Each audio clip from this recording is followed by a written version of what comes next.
Okay, so apparently PS Hero stumbled upon something that isn't usual in World of Warcraft. Let's take a look. Okay, so there's like a little bug or something. He mouses over it. Let's see what that is. He mouses over it for a second, I think. Minor Silithid Flayer, 23 elite. Okay.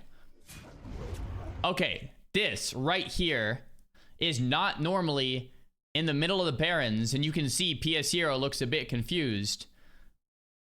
It's the AQ event starting early. Interesting. Oh, accidentally starting early. So then he's like, huh? And he looks up. There's an obelisk, level 28 lieutenant, and then it just disappears. And his PS Hero is still just like, huh?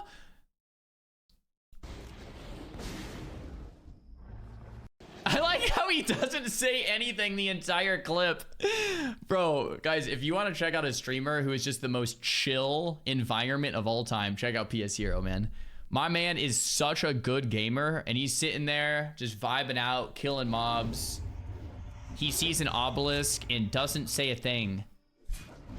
But he is confused, you can tell. Look, look. Whoa. Yeah. And then it just disappears, like 1 second after. Interesting. But normally the AQ gate like stuff is level 60, obviously, right? It's not level like 28. So I wonder if they like leaked something on accident. Like, what's going on there? You know what I mean? Are they gonna do it at level 28? I don't know. We'll see. We'll see. It makes the clip that he doesn't say anything. Yeah, bro. PS Hero is a legend.